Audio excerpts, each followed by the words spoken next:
So, good afternoon, all. In this lecture, we will discuss about map projections concepts and its application in remote sensing in GIS. I hope you in previous lecture you already know basics about the GIS. So when we start an application in GIS, let's take an example. We need to construct some building, or we may take an example like police stations, a school. We have to construct in a city, in a vacant land, wherever the spaces are available, free lands are available. So there will be a certain criteria, like we are going to construct one school. A school should be somewhere in the some minimum density or medium density area. So you may get some childrens for your school. School nearby, any garbage land or dumping yard should not be there, so children should not be affected. School should not be far away from the main road, so it can be easily approachable. Vehicle can go there. Like that, we can have a different criteria we can fix, and we have to construct our school in the vacant land. Now, when we perform this analysis, we need information, all these information, which will be coming from the different sources.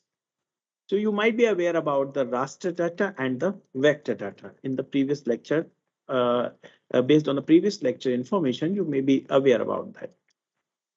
So in that, like you need information of the road.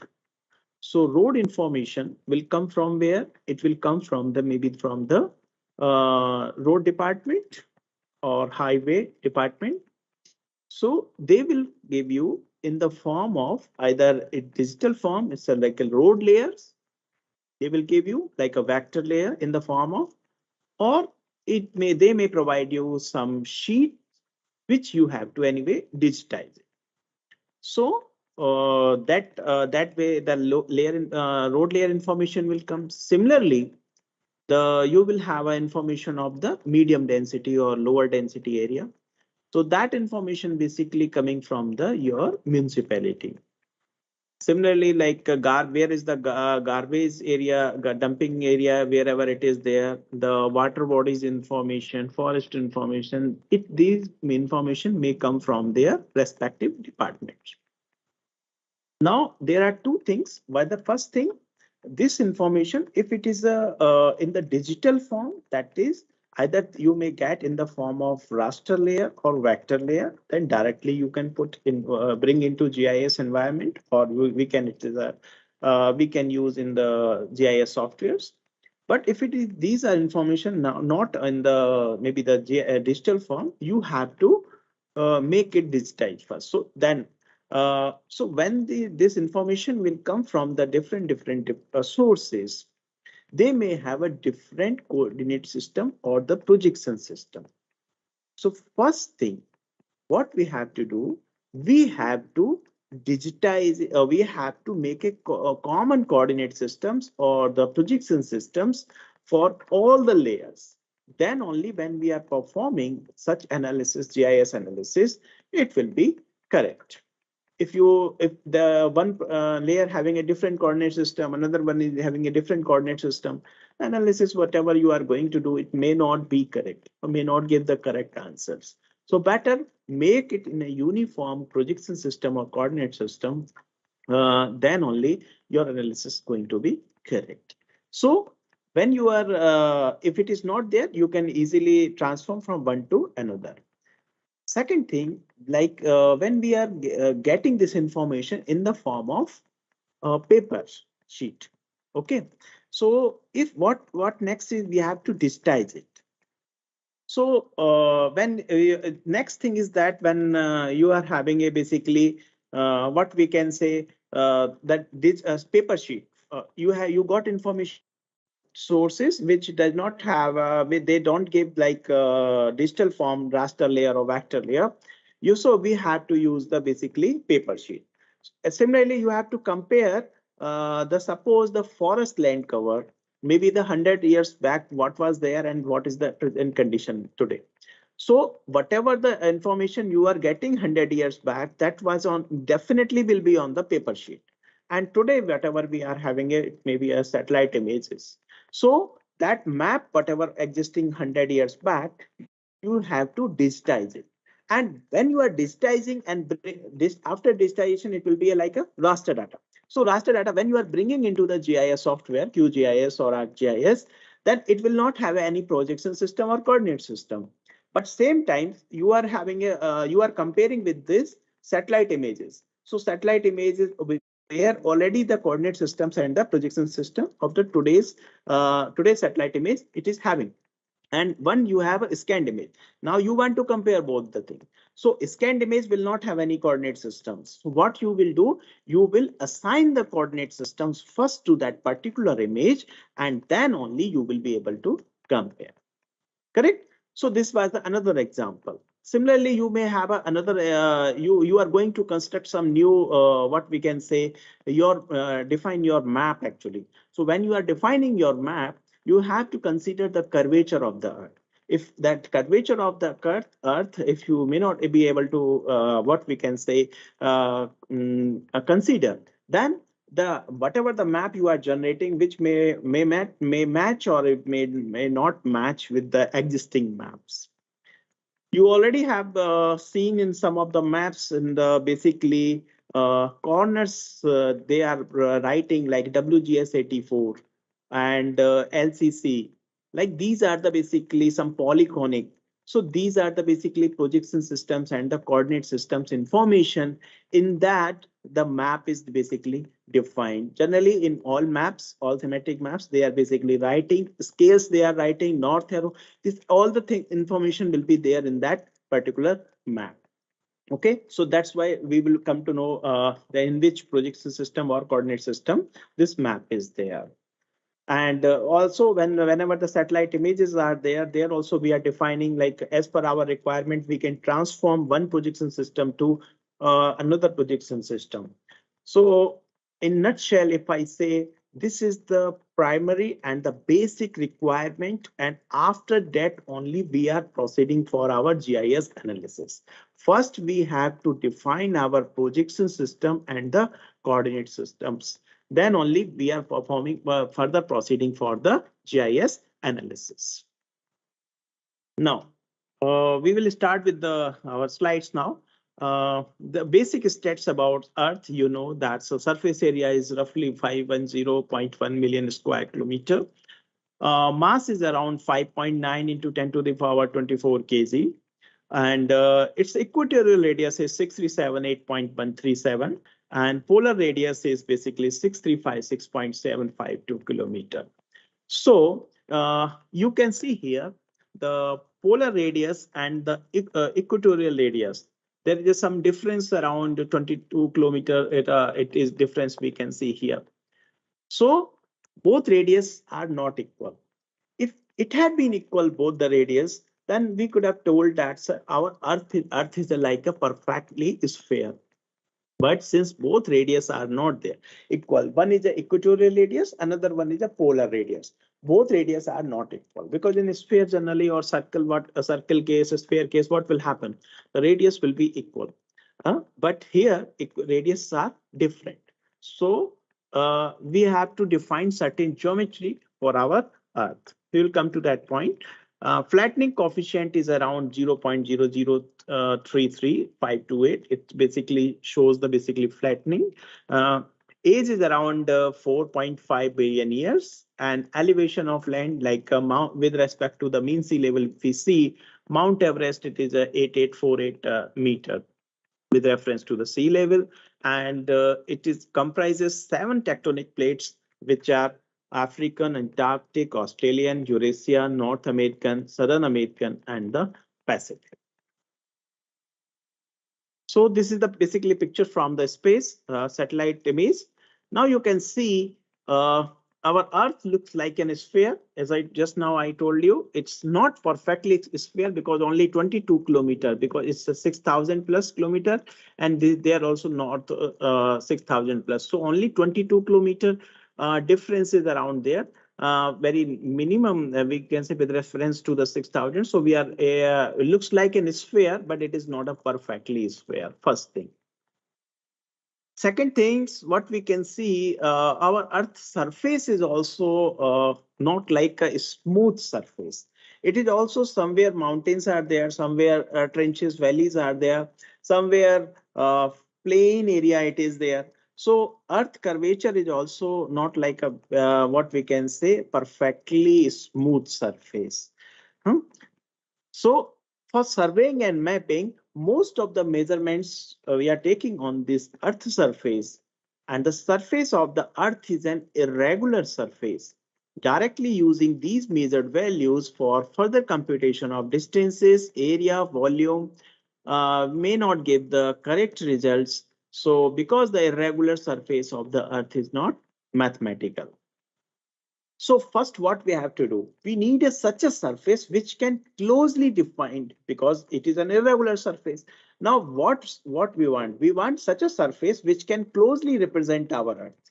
Okay, and that mathematical surface will be more useful for our estimation of area, volume, or whatever measurements, length, distances, whatever we are going to define. So we need such a mathematical surface which can closely define our Earth. So what is the basically that object or that surface will come? We need some modeling model of the Earth and all the measurements, and can then be reduced to that surface for the computation purpose. Once the model of the Earth is defined, so first we will define our model of the Earth. Then next thing is that to define the references point. References in the sense we need to define today I am telling I am sitting at a 78 degree point something 04 degree longitude. So reference is what? From where we are taking? We are taking as a Greenwich 0 degree as a reference point from where we are measuring, and I am sitting at a 78 degree 0.04 degree longitude. Okay, so that reference point. So similarly, distance from where, height from where, like mean sea level we are defining. So all the things we are some reference point we need to define. So first model we have to define, then reference points we have to define. So we need a coordinate system, reference system, datum for defining the position. We know that the Earth is not perfectly spherical, as I told you. So how to represent basically the shape of the Earth? The shape of the Earth can be best represented by an ellipsoid. Now, some of you may be aware about the ellipsoid, but still I will explain if those who are not aware will come to know. You know the circle, left side I have drawn a circle, and right side if you see there is an ellipse. In circle case, what will happen? If you see the distance from center to the circumference, it is called a radius, and it will remain same throughout the circumference. Now, double of this radius is called basically the diameter. So you take the vertical diameter, you know the diameter, double of the distance, double of the radius, and then you take the vertical diameter and just rotate this circle about its diameter. Okay, just rotate. And just imagine what's one three-dimensional geometry you are getting. That three-dimensional geometry is called basically an sphere. Okay, you assume that's a three-dimensional geometry will be the sphere.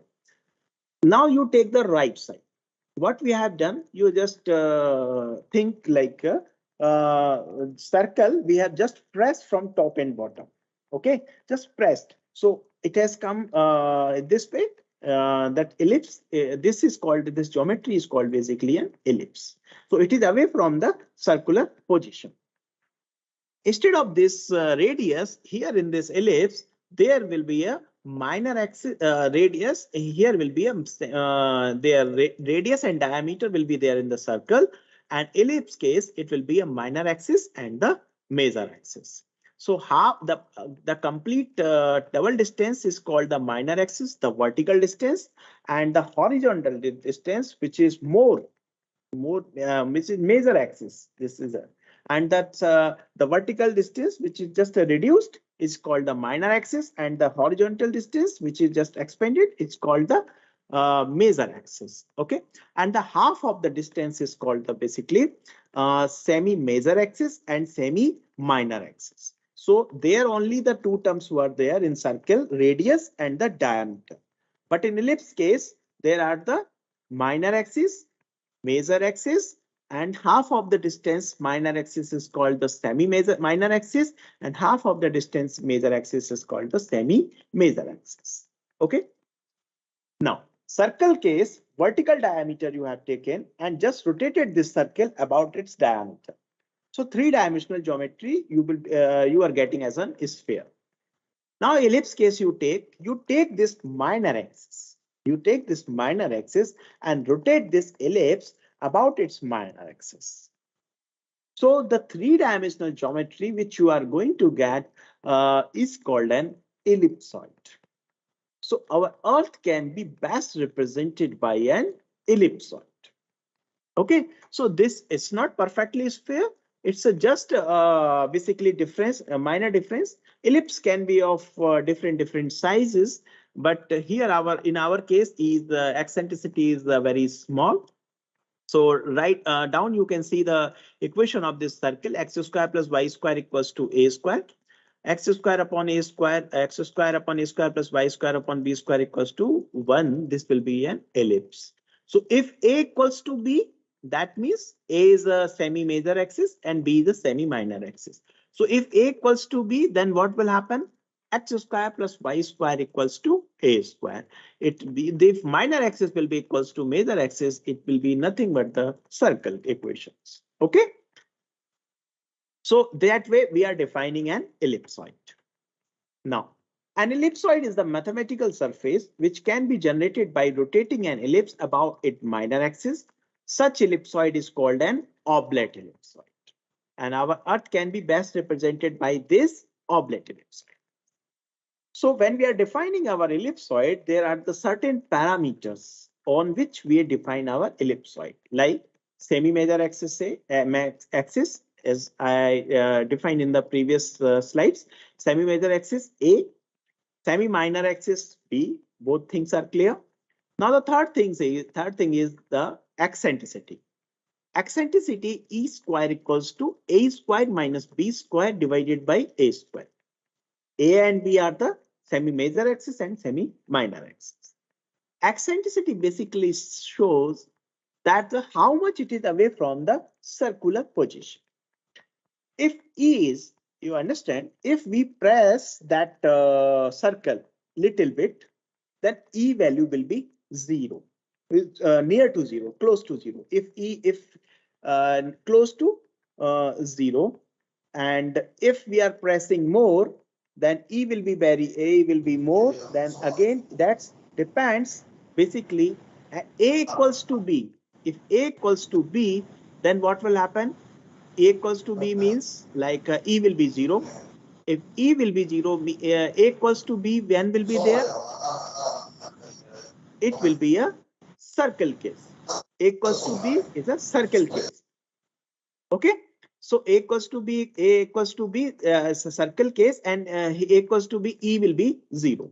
So in circle case, eccentricity will be 0.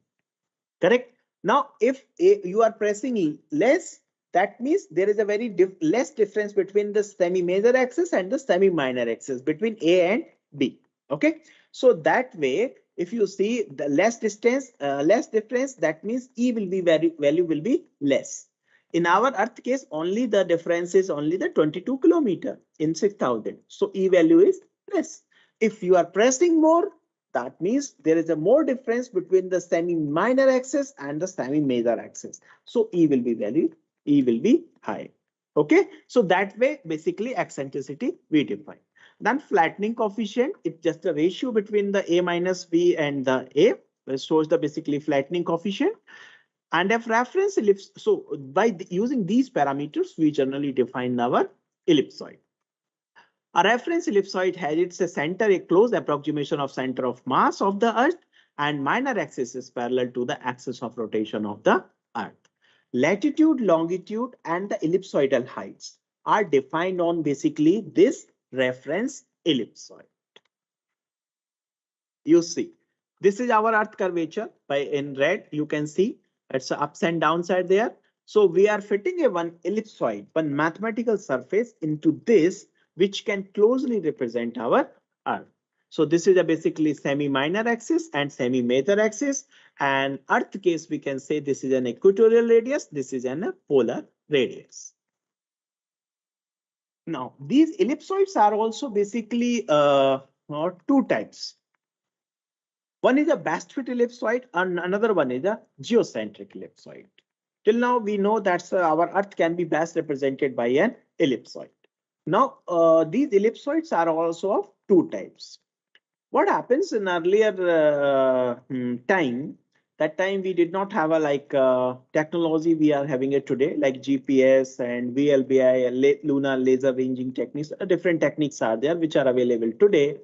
Satellite-based techniques, tracking techniques, which we have today, which we did not have maybe 100 or 200 years back. So that time also people did manual survey and use the local information, and they developed the ellipsoid. Since local information was used, or limited information was used, I will say limited information was used to develop these ellipsoids.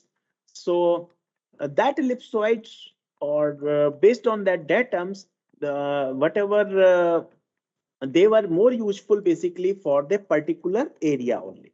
This may not be suitable for the other side or other region of the Earth. For particular reason, it was more suitable. Other reason, it may not be suitable. That's why best fit ellipsoid. The ellipsoid is based on the measurement within a region, so it best fits that region only. Okay. The center of such reference ellipsoid does not coincide with the center of the gravity of Earth. An example of such ellipsoid is an Everest ellipsoid. So in India, we have also 1802 to 1839. We did one survey 1800 to 200 years back around, and then we developed one ellipsoid. So that time, some measurements were done from our Indian region, and based on that, ellipsoid was developed. That was more suitable for our particular region. But in today's time, when we are having a geocentric ellipsoid, means center will meet with the center of that ellipsoid will meet the center of the Earth. So we are having a now today WGS 84 and GRS 80 ellipsoid, which are basically developed in today's time, and globally we are basically using these ellipsoids. So if you see here, the geocentric ellipsoids, which are having like red, what we can say, it's basically almost matching with the Earth's surface, and the center of the geocentric ellipsoid, which will coincide, maybe be meeting with the Earth center of. Okay, and the center of best fit ellipsoid, the blue one, if you see, its right side, it may be suitable. Maybe the local information was used for this using this region for this region from this region. Then this blue one is suitable for this particular area. And if you see the left side, this side, it is far away, and center also it is far away from the center of the Earth. So that way we can say this is a basically best fit ellipsoid, may be suitable for a particular area. It may not be suitable for the other region. Okay, so that is a basically a best fit ellipsoid. And geocentric, which is globally it will be accepted, and the center will coincide with the center of the Earth. So Indian, when we developed this ellipsoid, that it was a result of great trigonometric survey carried out from 1802 to 1839. And here we use the conventional triangulational methods, which was best available technique at that time. And with that, if you see the Everest, whatever semi-major axis it is showing, 6377.301. And today Generally, with the using the GRS 80, we are having a 6378.137. That means only some 800-meter difference it is there in the semi-major axis. That we did 200 years back, and that we got from the latest observations. So that means we did so precise estimation at the time 200 years back, which is closely matching with the 800 meters. Though it is today we are talking about the millimeter level accuracy. It is that way. It is more, but still we can say that's without having any like GPS and maybe the best available techniques, which having a today. That time it was not there 200 years back, but still we did the good job, and the semi-major axis is closely matching. Only 800-meter difference it is there. So you can say so that Everest ellipsoid, whatever it was developed, it is also like a geocentric kind of things, because it is just only 800 meters in the semi-major axis difference it is there with the today's thing. So it is maybe the we can understand it's though it is a best fit ellipsoid, local information was used, but still it is a closely matching with the today's geocentric ellipsoid. This is the picture, basically the survey, the great trigonometrical survey that they did from Kanyakumari, the southernmost point of India, to the northernmost point of maybe up to Everest level. They have mapped the basically entire country in different segments, and then based on this information, they developed basically this ellipsoid. So once you generate your one ellipsoid, and then the next thing is that to basically to make it more real towards the basically it can closely represent our Earth. Means since it is an ellipsoid only, so we have to fix where should be the north, maybe the Earth's rotation axis. So this also we will fix. This is our Earth rotation axis. Okay. Where should be the like equator? Where should be our what we can say the reference point? X, Y, Z triode you have to fix in that ellipsoid. So X will be like a Greenwich meridian. Y will be the perpendicular to the Greenwich meridian, and it will be in the equatorial plane. Okay, the Z axis or the rotation of axis will be perpendicular from both the axes, X and Y. That means what we are doing, we are making it more real. So this is called an datum. Datum is basically depending on basically one ellipsoid. Ellipsoid is just a mathematical surface. From there, we are including the information into attaching the information onto this ellipsoid and making it more real like a Earth, and called a datum. Okay, so today we are having a WGS 84, we are having a GRS 80, all geocentric ellipsoids or datums are available. Now, latitude, longitude, we can derive onto this datum or ellipsoid. Now, next thing comes to the like a geoid. So geoid is an equipotential surface level Earth's gravity field which best fit the mean sea level. So what happens when we are this ellipsoid we have derived. Now, next thing I'll show you, that's basically in this ellipsoid we are deriving a latitude and the longitude. So how we derive, like suppose point P is there. From point P, we will draw one perpendicular to the Earth's surface. Okay, the blue line which is coming. Now this perpendicular, when we will draw it onto Earth's surface, it will somewhere pass through the surface. And wherever it is passing through the surface, from there, one meridian will be passing. Okay, so this is called an observer's meridian. Like I am sitting here and I just draw a perpendicular, it will go through the surface, somewhere it will go inside, and then the meridian which will pass from me, some meridian will be passing from here.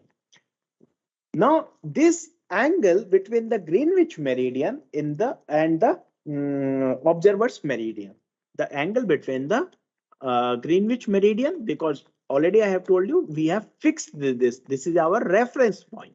Okay.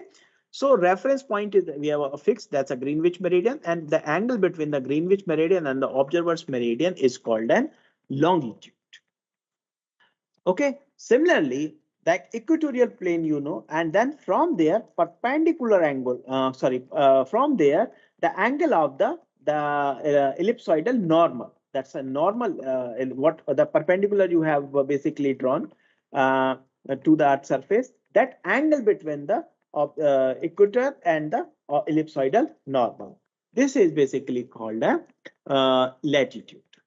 And the perpendicular height from the surface of the earth to the point P, from the surface of the earth to the point P is called the ellipsoidal height, basically. Okay, so there are the latitude, longitude are basically for the horizontal information. Where are you, that we can find out this is my position, latitude and longitude. The vertical information we can get from the different sources. The first thing is that the ellipsoidal height. You can measure your height with reference to the ellipsoid as well. Okay, in common, basically local or because in general, we have seen that our height is basically from with reference to the mean sea level. So commonly everybody knows that thing. But height also can be measured from the ellipsoid as well. Okay, but the thing is that ellipsoid is a mathematical surface. It does not follow any gravity kind of things. But here in GIS or our regular practice, we are using the various applications which are maybe based on the gravity waves. So what we do, we develop or we define such a model so which can be gravity based and which can provide height also. Okay, for horizontal means information where we are, that's a coordinate purpose, latitude, longitude purpose, this is fine, ellipsoid. But for height purpose, since it is not following the basically gravity based information, so we are going for some other reference point. Okay, what are the reference point? This is a basically geoid. So geoid is an equipotential surface where it's dealing with the basically gravitational potential energy. And what we do, there are the two things here, mean sea level and the geoid. So mean sea level we can understand like we are considering all the information of the sea level like high tides, low tide information, atmospheric effects, gravity, all the things, wind information, all the information we are gathering. Okay, and based on that, we are defining this is our mean sea level. It's not one day job. It's like a continuous observations they are taking, and if you take only the gravity based information, okay, the gravitational potential energy, then basically it becomes a geoid. So geoid and the mean sea level, the difference is very less. Okay, here geoid and mean sea level difference is very less. So in general, we are using the mean sea level information. We can use the geoid also for our height reference. Okay, and some of the places we are also using the ellipsoidal height also. Okay, but in our GIS analysis, basically we are taking reference as a from the mean sea level or geoid. Okay, and the difference between the both the height, geoidal height and this ellipsoidal height is called the basically, because definitely one height may say somewhere they will be equal also, somewhere they may be one will be high, another will place, another will be high. Okay, so the difference will be there. So that difference is called the basically geoidal undulations. You can see here, and one height is small h, another height is capital S, and the difference between both the height is called the geoidal undulation. So latitude, the angle subtended at equatorial plane by ellipsoidal normal through the observer's point. Longitude, the angle between observer's meridian plane and Greenwich meridian plane.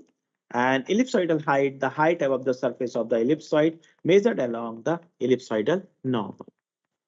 Okay, so this was basically about our dead term ellipsoid or coordinate systems. It was there. Now what we will do, we are using this three-dimensional geometry or the ellipsoid, what we got or datum. we will not be able to carry this three-dimensional things everywhere, or we need a more and more information about different themes. So what we will do based on this information, this three-dimensional map, we are going to generate different maps. Map is a basically two-dimensional thing. So from the conversion of here what we have three-dimensional thing. Here X, Y, and Z information is available.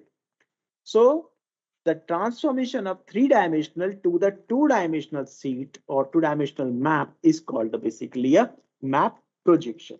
So here in three-dimensional, there will be three things: latitude, longitude, and altitude. But in two-dimensional, we will be having only the X and Y information, latitude and the longitude. So the transformation of three-dimensional space onto a two-dimensional map is called the map projection. A systematic arrangement of intersecting lines on a plane that represent and have a one-to-one correspondence to the meridian and parallels on the datum surface. So what we will use as like a three-dimensional geometry we have taken, and then we will put a one cone over there. Okay, and we will just project onto the wall of this cone. Then we unwrap this basically cone. So we will end up with a one two-dimensional sheet. Similarly, we may use the one flat sheet already, which is a two-dimensional. We can put any part wherever we want as per our requirement onto this globe. Then we project onto this flat sheet. So there will be a two-dimensional. Then we can use the another geometry like a cylinder. So we can put a cylinder inside that globe. Then we project onto the wall of this cylinder, and then we unwrap it. So we will be end up with another two-dimensional map. So there are the geometries which are not flat but can be made flat. Means the two-dimensional map, that's a flat sheet, was not, the cone and the cylinder were not flat, but they can be made laid flat. Okay, after unwrapping it. So these geometries are also can be used for our map generation of projection. So when we are such surfaces are called basically the developing surfaces. The type of projections, when we are projecting, generating these maps, certain things we need to keep in mind, like what exactly, as per our different objective, we can select a map projection. But when we are generating these maps, there are the certain property which can be preserved and which certain properties cannot be preserved, like equal area projection. It maintains equal relative sizes used for maps that show distribution or other phenomena where showing area area accurately is important. So some map projection will try to preserve the area in equal or relatively equal sizes. Similarly, the conformal, it maintains angular relationship and accurate shapes over small areas. So it will try to preserve the accurate shapes. So when you are projecting onto the two-dimensional sheet, the shape will not be that much, distortion will not be there. Equidistant maintains accurate distance from center of projection or along a line.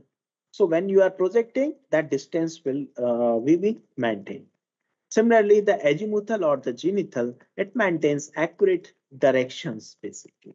So these are the properties when we are projecting from three-dimensional to two-dimensional sheet and generating that one map, which maybe one map projection can preserve the one property. One map projection may be possible that it may preserve the two properties, but it's difficult to preserve all the properties at a time. So different map will be generated. So as per our requirement, as per our objective, or as per our project requirement, we select such a map projection which may be more suitable for our objectives. Map projections can be classified based on their method of construction. There are many surfaces which are not plane but which can be created by rolling a plane surface. Such surfaces are called the developing surfaces.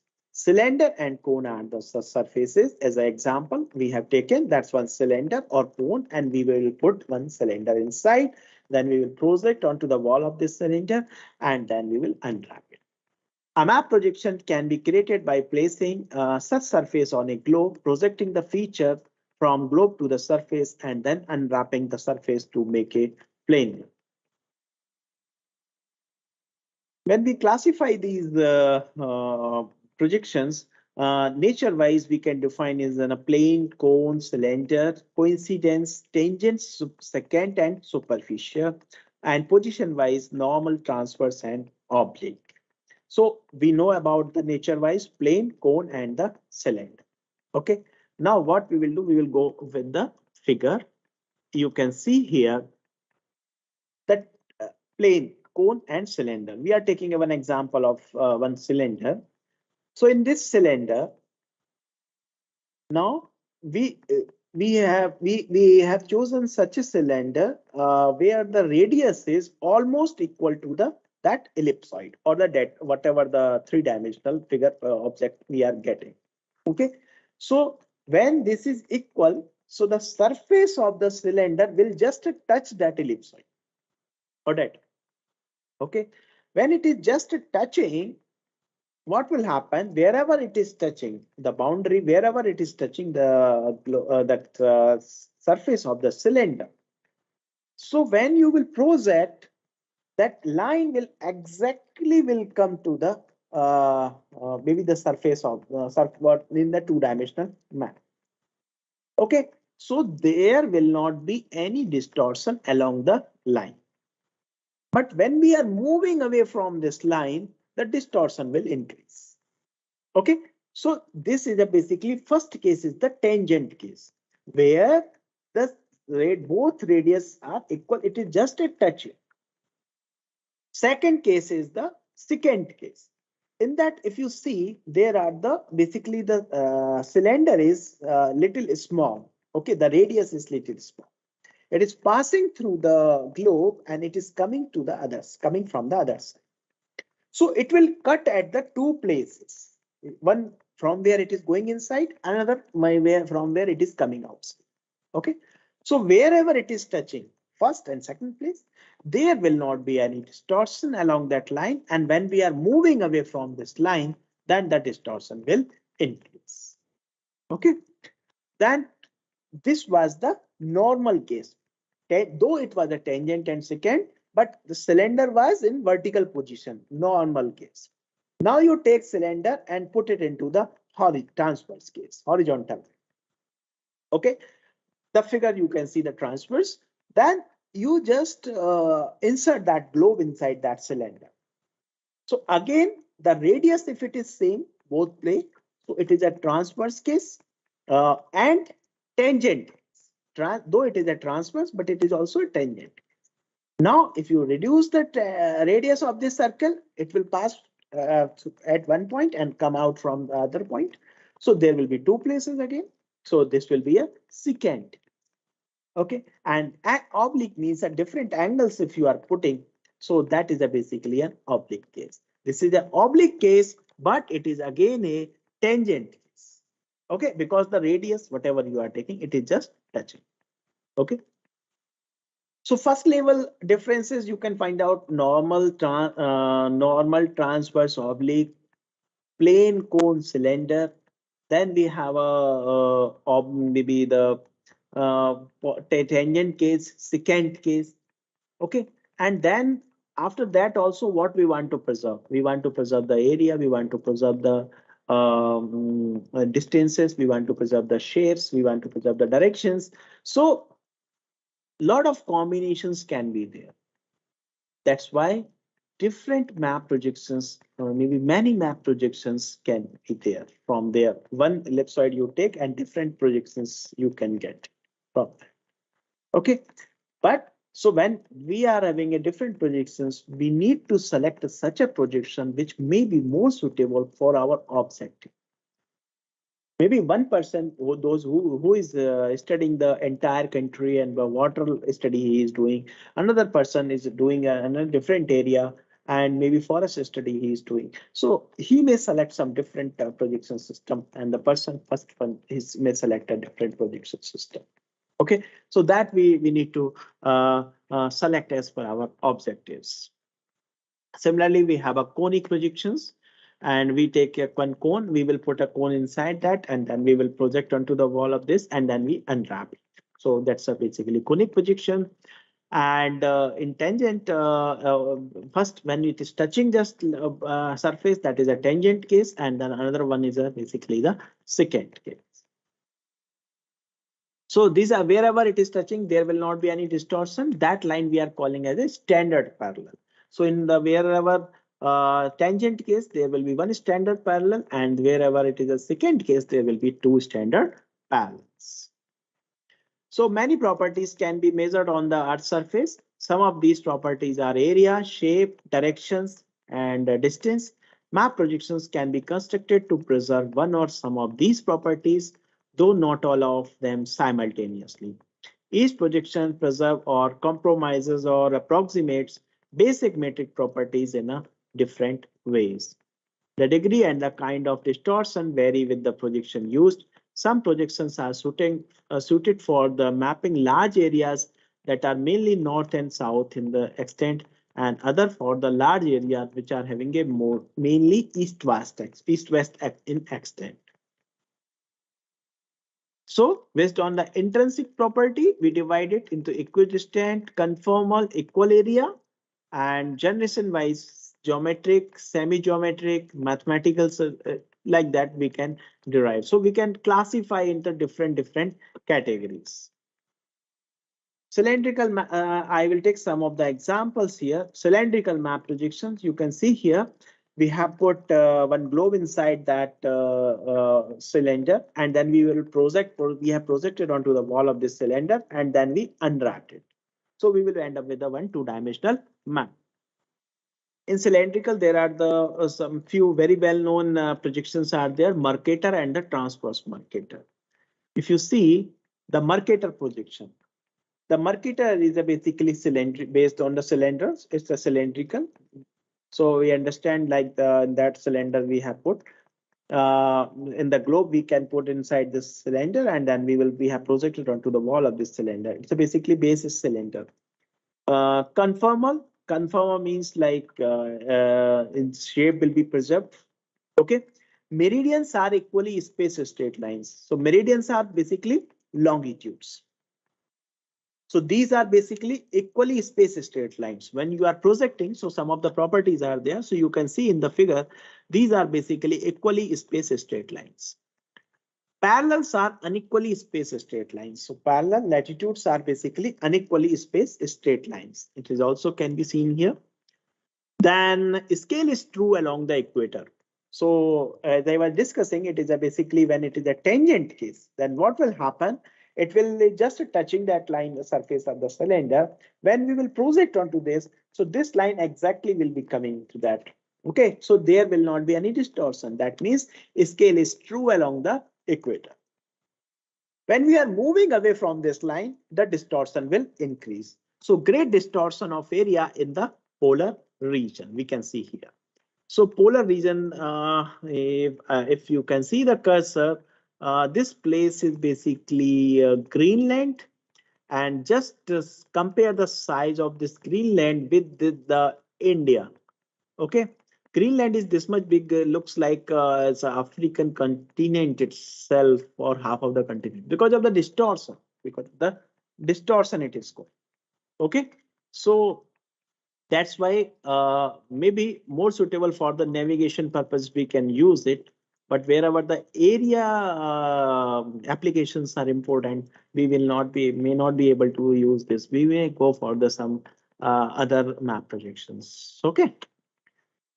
So for a conic projection, the projection surface is cone shaped. Locations are projected onto the surface of the cone, which is then unwrapped and laid flat. In that one very well known projection, it is their Lambert conformal conic projection, LCC projection. Here it is a conical and conformal. Parallels are concentric arcs.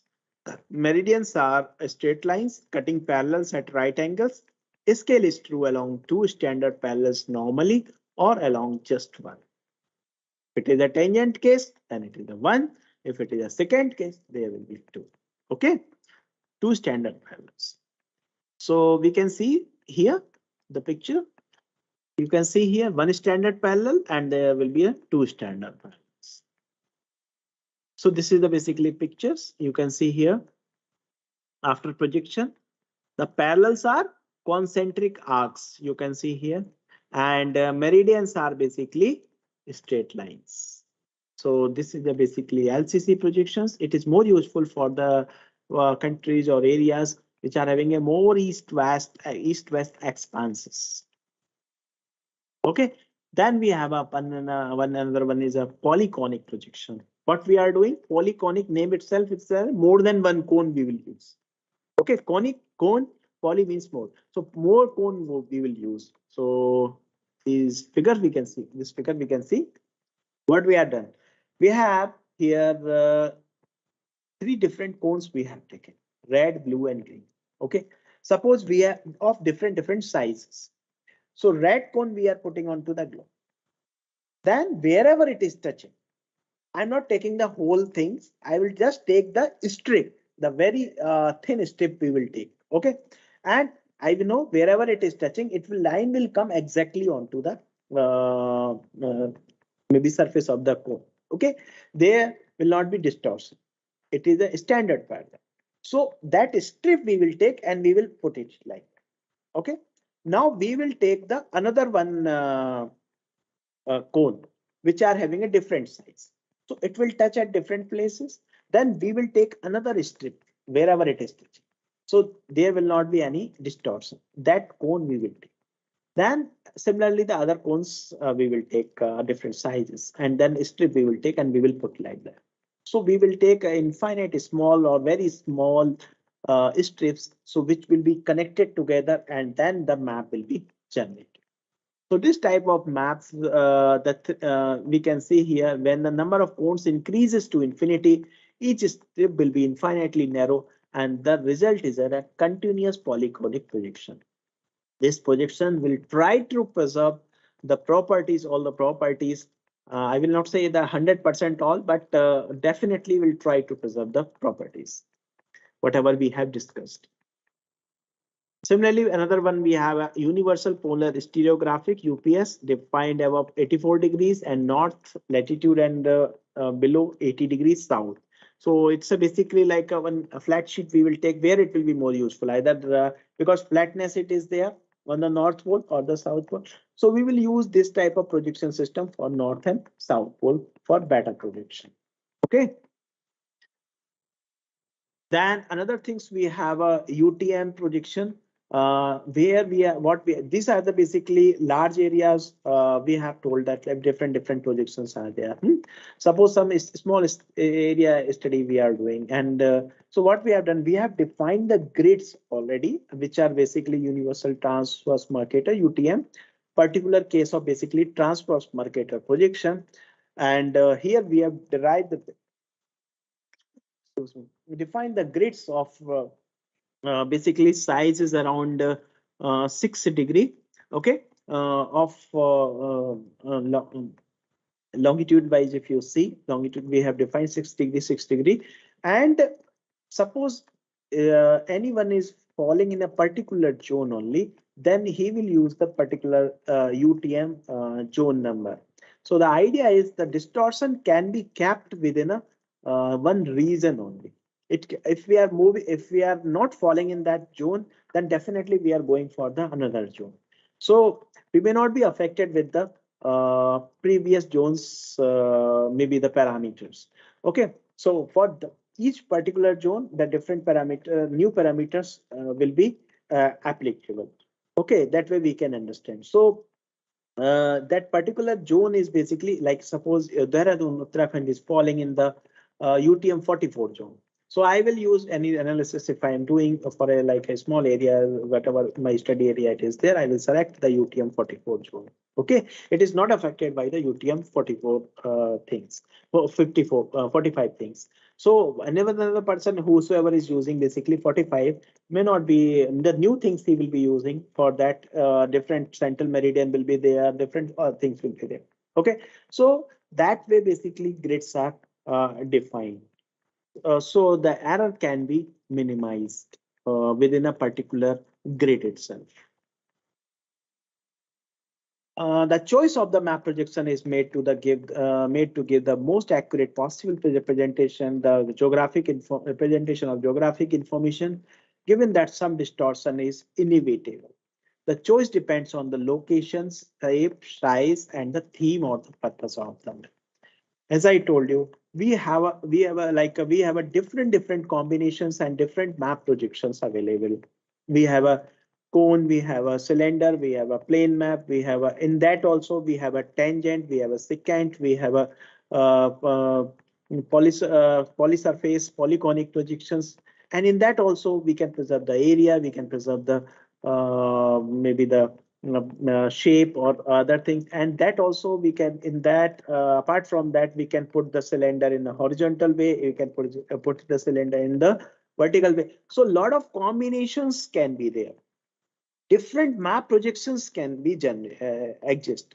So we need to select our one map projection based on the location, the shape, or the size or to be the of the region to be mapped, and the theme or the purpose of the map. The most important. As per our objective, we can select these map projections. And when we define after projections, we define certain parameter. Definitely, we should define these parameters because when we are generating a map, then somebody will use. So when the person will use, these parameters need to be defined. So when the person will use, he will be able to understand, okay, these are the parameters of this projections. Okay, accordingly, he can use in his application. To define the coordinate system completely, it is not sufficient simply to name the kind of projection used. It is also necessary to specify the projection parameters. It is important to know the projection and the projection parameter used in map imageries. Sometimes it is required to superimpose one map or image on another map. If map and imagery have different projection parameters, the details will not match if they are superimposed. The beginning, the first example when we are taking that's a different from the layers will be having it from the layers will come from different sources.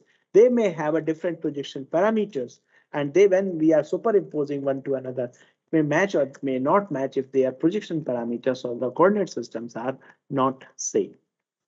The set of parameters required depends on the kind of projection. So what are the parameters we need to define, like central meridian where of the projection for cylinder? The standard parallels, where are the touch, as I told you, one secant case, tangent case, where there will be one or two respectively, the standard parallels will be there. The false easting, false northing, it's another concept which we define in projections.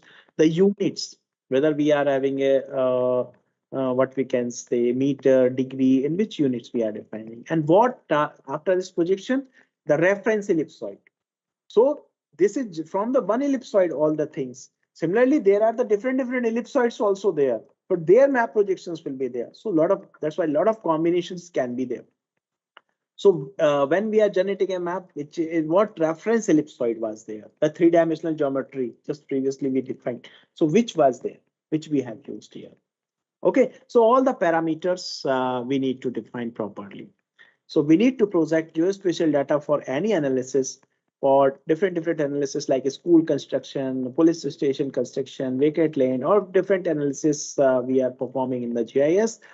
Make it possible to use data from the different sources. When we are performing these analysis, the data will definitely be coming from the different sources. Maybe it will maybe from the road department, maybe from the municipality, maybe from the forest department, water department. Different sources will be there. Okay. Several projections to choose from. So different projection systems will be available. we need to select such a projection system which may be more suitable for our objectives and which can control the errors and which is basically more suitable for our objectives.